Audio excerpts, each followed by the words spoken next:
everyone! Have a nice day po sa ating lahat. So for today's vlog, maggagawa tayo ng leche flan. So ang unang gagawin natin ay mag-caramelize tayo ng ng asukal sa llanera. So dapat mahina lang ang apoy natin dyan guys. After nyan, ihiwalay natin yung egg white at egg yolk. So ang gagamitin lang natin dyan is yung egg yolk lang guys.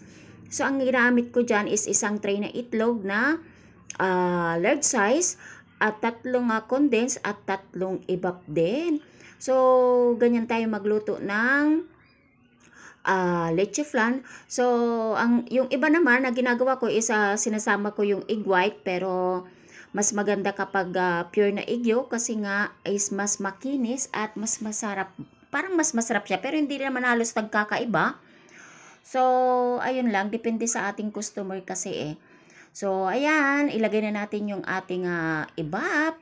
And then, isunod na rin natin yung condense. So, wag natin masyadong i-overmix kasi ano siya guys, maraming lalabas na bubbles. So, dapat lang tayo, alalay lang sa paghalo. So, ayan, ilagay na natin yung ating, itaktak natin yan guys kasi sayang naman. Isunod na natin yung condense. So, 3 condense din yan at 3 ibap. So, kapag isang tray guys na itlog, so, ang gamitin natin dyan na condense is 3 ibap din.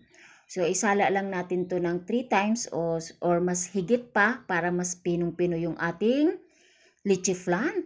So, ayan, isala natin ulit. So, ayan, sumablay pa. Pasensya na, guys. Medyo, ako lang po kasi talaga ang gumagawa dyan. Kaya talaga nga, ayan, sumablay. Pero okay lang naman yan. So, ulitin natin.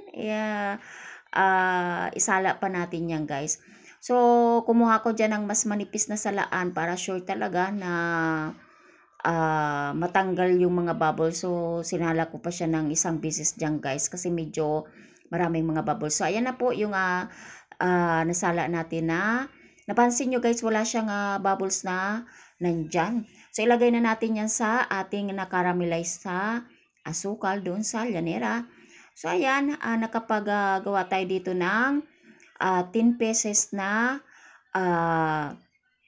llanera. So nakakaramelize tayo dyan ng 10 pieces. So eksakto lang yan guys.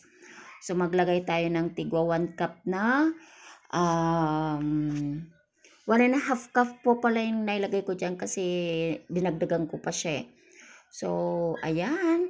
And then, isalang na natin siya guys. Isinalang ko siya ng 45 minutes to 50 minutes yan guys. So, dapat maalalay lang yung apoy. So, ayan na po yung ating leche flan. So, ang sarap niyan guys. Napaka-smooth ng pagkagawa ko. So, thank you for watching guys. Sana may natutunan kayo sa aking nilutong leche flan.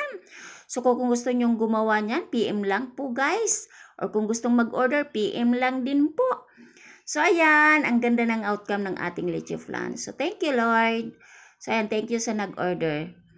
So, ayan. Thank you so much, guys. Bye!